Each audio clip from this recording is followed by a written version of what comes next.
So with the finish done on the body, I'm ready to move on to installing all of the hardware and actually making this a working guitar. I'm going to start by putting the bridge inserts or bridge thimbles that hold the bridge posts into the body in these holes that came pre-drilled. So a couple of things about that. You can find a number of different places online where you can buy Jazzmaster bridge inserts or Jazzmaster bridge thimbles. People sell them on eBay. You can get them from Sweetwater, Angela, Reverb, various places have them. And you'll see a bunch of different sizes listed for these. And here's what they look like.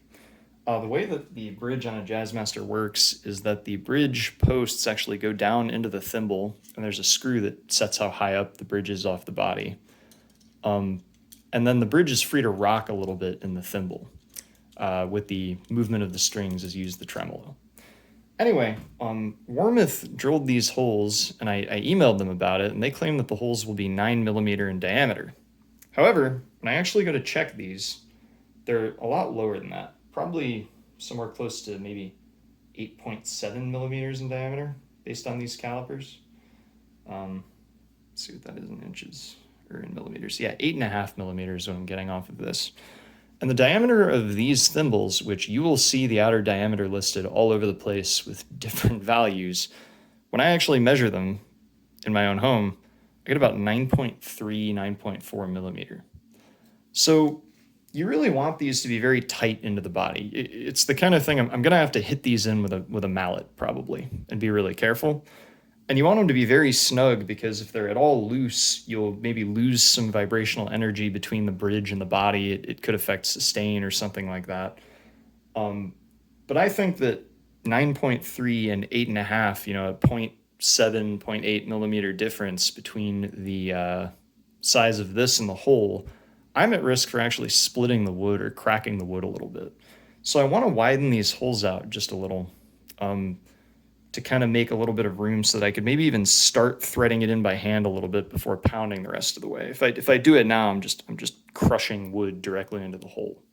So what I've done for this is taken two pieces of alder, same exact wood that the body is made out of, and glued them together, just clamped it and let it sit overnight. And then I went ahead and drilled two or three different holes into the wood about the same size as this, but still too small for these inserts. And what I'm going to do is show several different methods for widening out the holes and see which one works best, leaves the cleanest surface, limits tear out, and which method allows me to get these in. It's also very important with widening out these holes that they don't move at all.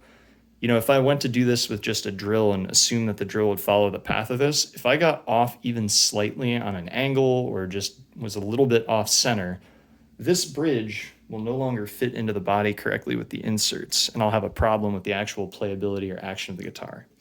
Now, I probably should have done this widening before I painted it. I didn't realize that these weren't going to fit. Anyway, I'll show that process with the test pieces, talk about it, and then we'll come back and do it on the actual body. After I had my test piece with holes that matched the size of the holes in the body, I started out by taking this drill guide and then using a drill bit slightly larger in size to kind of route out the hole. You don't really have much of a problem keeping on center this way. It worked pretty well. And there was a little bit of tear out. I tried running the drill in reverse, which I saw recommended to try and avoid that as you pull out, but it didn't really make that much of a difference. I wound up needing a hole that would be between 23/64 and 3/8 in size to exactly fit the thimble. 3/8 was too loose, 23/64 you couldn't get it in. So this method works to widen the hole but isn't perfect. And anytime you have some kind of insert or like a metal part that's going to go into wood, you're going to have to do a little bit of manual adjustment with sandpaper.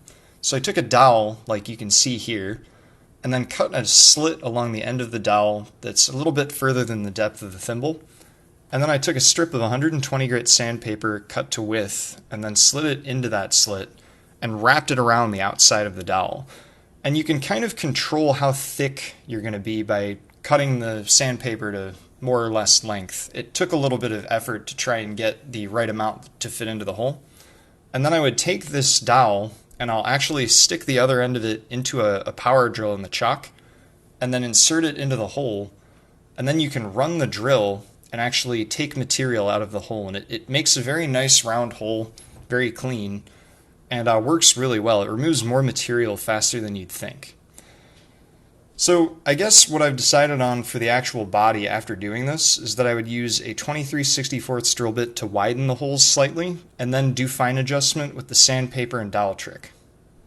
And that would give me what I wanted for the final hole. And you can see here that this insert now I can thumb insert it part of the way, and then just gently pound it all the way in with a rubber mallet. So here's the moment of truth. I'm pretty nervous to do this because this is kind of, put a lot of work into the body, and if I screw this up, it's probably outside of my ability to fix it. I would probably need to call a luthier or something to do some filling work and make it all precise and perfect again. But I'm going to go ahead with the 23/64 bit. Got this stable as I can get it. We're going to go ahead and drill in and pull gently back out. I've got a depth stop set to about just below the depth that the insert would hit. So here we go.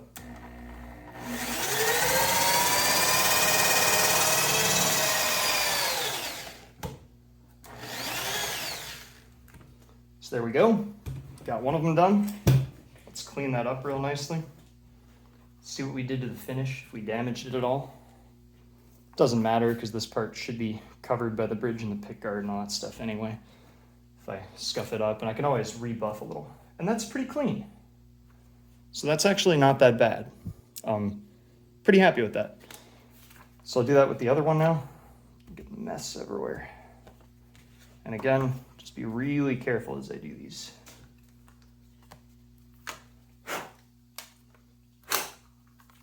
Always do that without glasses on, wind up getting something in my eye, huh? Here we go again. Probably recommend you have a real drill press to do this, by the way, because this hand thing isn't the best. All right.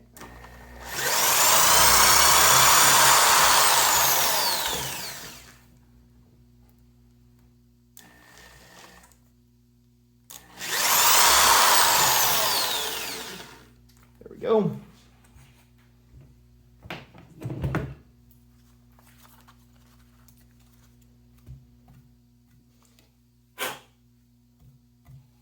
So these are now widened out just a little bit. They should still be slightly too narrow to accept the posts yet. So the next step we will hit with the sandpaper. So here we've got the 120 grit sandpaper with dowel. Got it fitted in there. I'm just gonna spin it.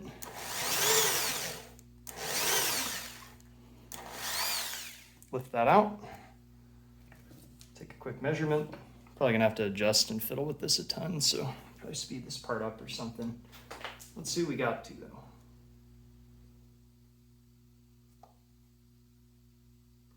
About 9.2 maybe. So it went from 9.1 to 9.2. Ripped the sandpaper apart pretty good there. So I'll have to cut another piece. We'll just keep doing that gradually, and then we'll try to get that bridge post in.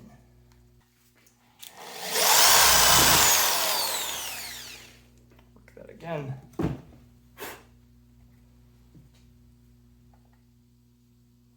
That's getting real close.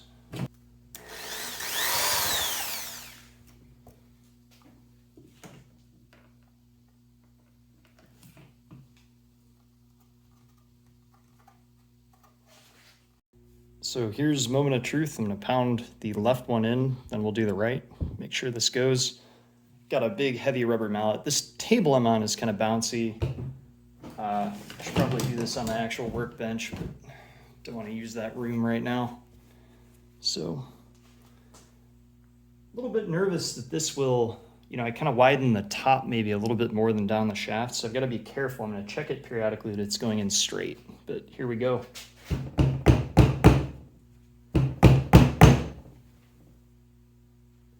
Looks pretty good.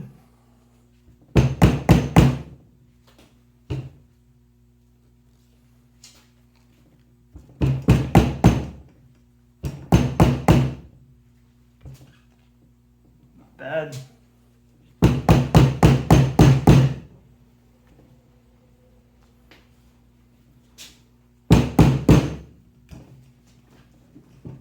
I think think we've bottomed it out pretty okay. Maybe slightly off. Let's hit that a little bit more.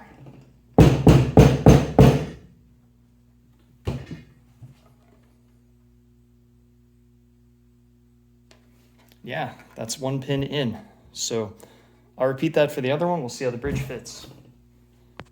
So there is both of the bridge thimbles inserted. I've got this bridge here that I'll stick in, just make sure that it fits. And that looks good.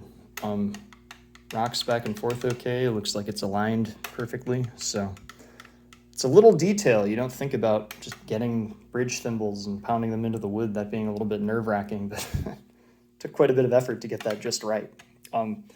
Anyway, that part's done. Just to talk a little bit about the bridge, there's a lot of different bridges you can put on a Jazzmaster.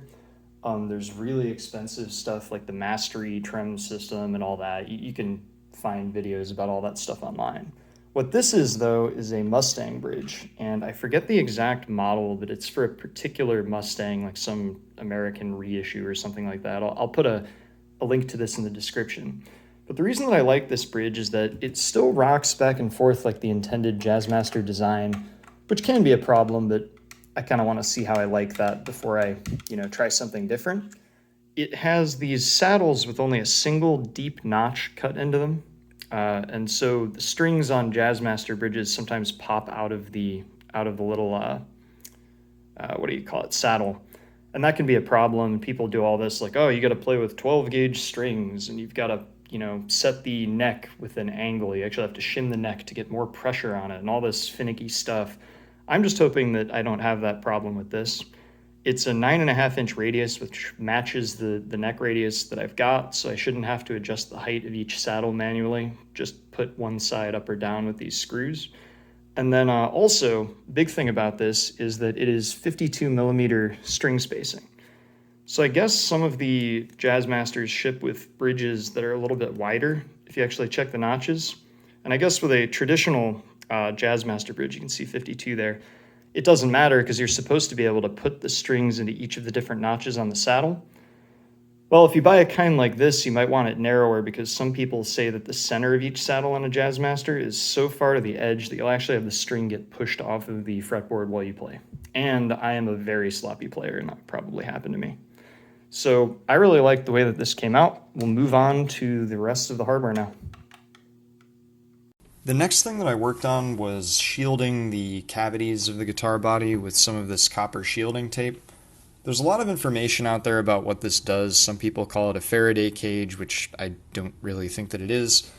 But basically, by having a shield that's continuous and connected to ground, you can absorb some radio frequency interference, which could maybe cause noise in the guitar, and cause it to run to ground instead of running to the amplifier. Anyway, I'm just using really cheap tape that I bought off Amazon here, but you do have to be careful to make sure that the tape's adhesive is conductive so that when you lay two strips over each other, they are continuous and that it will all run to ground. And you'll actually see me here as I cut it to shape periodically using the multimeter there to check continuity. I basically worked just with regular scissors and just kind of tried to cut things into shape for the cavity and like fold it carefully into the edges and everything. And I shielded everywhere except for the trem plate area, so even under the pickups, just to get as much surface area with copper as I could. I do plan to use this guitar with some high gain effects, and it's a single coil which can be quite noisy, so hopefully this helps cut that down just a little bit. For the strap buttons, what I'm going to do is I have two 6-inch rulers, and then I've got one of them sighted so that it's exactly at the center line of the guitar. And I know it's square with this route because I've got both the graduations for 2.5 inches in there. And I'm just going to take another one and line it up with it and make a vertical line to determine the exact center line on this piece of tape. And then I'll go ahead and measure the guitar height-wise and put another mark, and then we'll have our mark to actually drill. And then as far as height, we are almost exactly 1 50/64.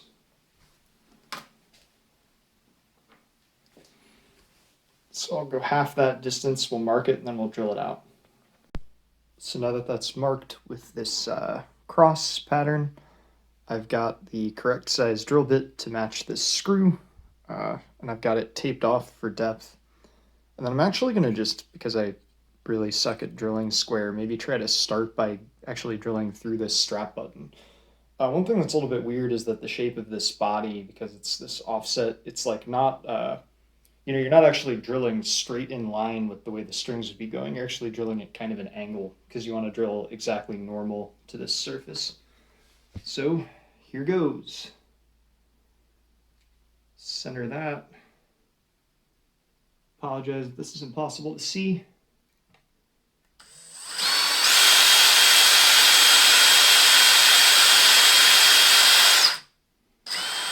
We have drilled in right on that center line. Perfect. Now I'll go into the stop. Hard wood. There we go. Peel that off. And we will go ahead and do the next hole. I'm not going to actually attach the strap button yet because I have to countersink these just a little bit, or I'd like to try and prevent the finish from cracking. I'm probably not going to show this one on the horn since it's a lot trickier, but I'm going to try and do it, if this makes sense, so that you're kind of off at an angle like this a little bit. That way the hook for the strap locks on really nicely. These are not actually strap locks, just standard strap buttons like Fender style. I probably should have gotten the locking kind.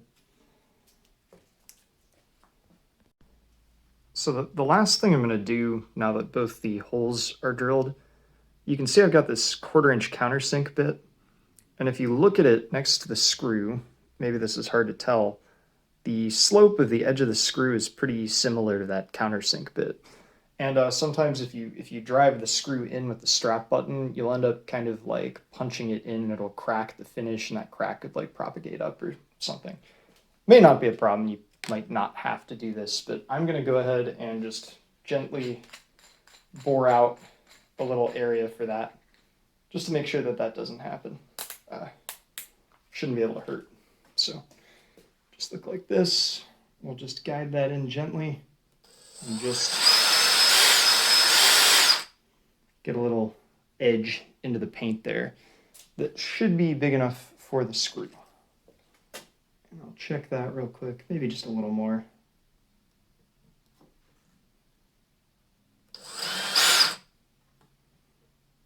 There we go. Go ahead and flip this around. Do this one too. Good. Light is very convenient for filming things, isn't it?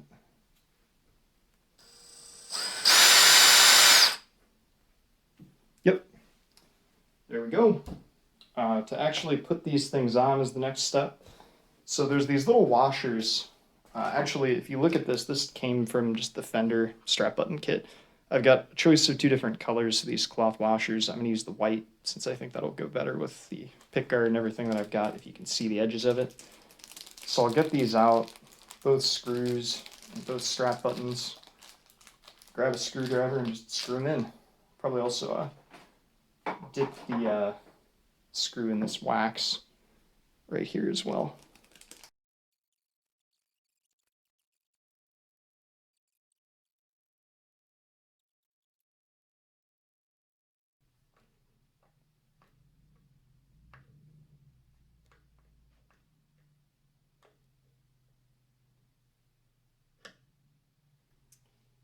There we go. Strap buttons are now installed. This thing is looking closer and closer to being finished. Very nice. And it holds weight. So up next here we have the tuners. I'm going to be using these vintage style tuners. I actually can't even remember what brand these are. Maybe I'll put an annotation for that in the video. They're vintage style, so they have the just kind of opening that you poke the string down into. I prefer that style. And another interesting thing about these is that they're actually staggered in height. So you can see that one of them is taller than the other. The idea is that the taller ones go further up like the lower strings, and the shorter ones go towards the further strings so that you get a better break angle over the nut. And I guess in theory I won't have to use a string tree, which is good because I don't like them.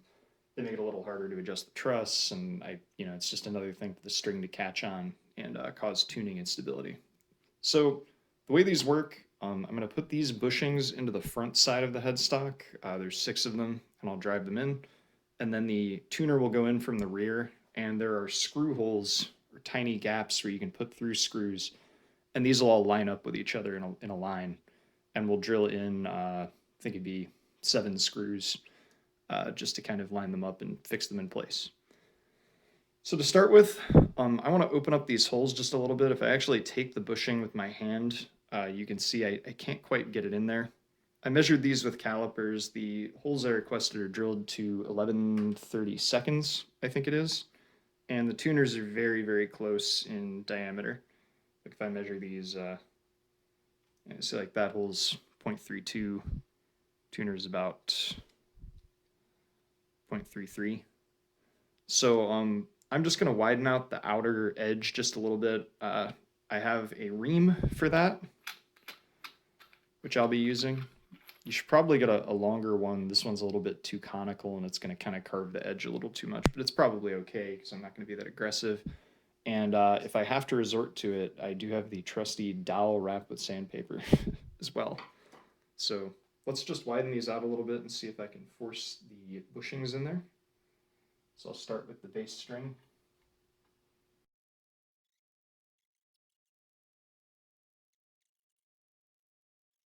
Okay, so this proved to be quite a bit more difficult than I thought it would be. Um, with this clamp that I was originally planning to use, I absolutely cannot exert enough pressure to drive these in. So I ended up switching to these channel locks, and unfortunately, when doing this one as practice, wound up putting a little gouge in the edge of the headstock, which, just some battle damage, not really a big deal. The kind of thing that Ware would put on a guitar anyway. But it's a bummer. Main mistake was not widening the hole enough. I was just much more aggressive with the ream, and I have now put this dowel through, which happens to be the same size as I needed for the body inserts, so it's the same one. And have just been clearing them out like this, like quite a bit, until that hole is considerably wider than it was. And you can kind of actually loosely fit this in with your thumb a little better. I also am going to be using a piece of plastic to actually shield the top surface of these because if you can tell, there's actually some minor dinks in there from where even through, I had like a bunch of paper folded over. Might not show up on camera, it's very small cosmetic, but I did manage to kind of even mess up the surface of this. It was just taking an incredible amount of force with these to drive this in. So I'll show this one going in and then I'll do the rest of them gradually, and lesson learned, got to be careful with your tools not to gouge the guitar. Maybe I should mask this off when working just in case anything knocks against it. It's a little less likely to bump the finish. So I'll try to film the process for this one. A little bit tough to get the angle though. But I'm going to put this block on the back and use a piece of plastic from a credit card this time because the paper I was using doesn't protect enough. And then I'll just grab the channel lock on, kind of start to push this thing in. See, this one I widen the hole quite a bit more. It actually measures the same as the diameter of the shaft this time, not a little narrower. And I'll just tighten this up. Do it.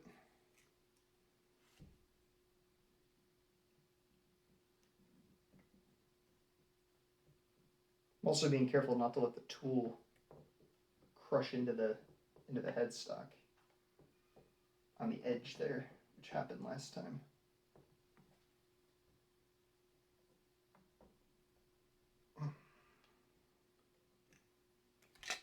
And you can see now we've got that one down pretty well flush, and this time no more dinks in the side. So be really careful doing this. I mean, you can see just the amount of force that that's exerting is like kind of incredible. I actually had to use the mallet for this first one, which I really want to avoid pounding on the neck at all. You know, you might mess something up or put like a crack or a split with the wood grain. Anyway, finish that up and then we'll install the tuners. Right, so this is flipped over and lifted off of the workbench just a little bit, and I've put all of these tuners in line. So the cool thing about this vintage style of tuner is that when you look at them on the back, they line up really nicely. They fit into each other and share screw holes, sort of. I've just pushed a ruler up against to make sure these are all perfectly in line. I'm just going to use this pencil to mark the center point of each screw really carefully, and then I'll leave an indent with one of the screws, and then I'll drill them out. And I've got this 1/16 bit with like a little piece of tape as a depth stop. And I'll just take them out, drill each hole, put them back in, and screw it all in.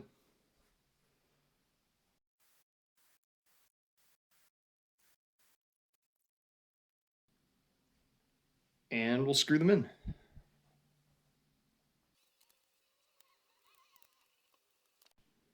Right. So there is the finished neck. Wow. Looks good. You can see the staggered tuners. So, they're shorter down at this end. We'll be able to not use a string tree. And these look really good. I love the kind of vintage split look. So this is all done. Next thing will be probably just doing the electronics and then putting everything together.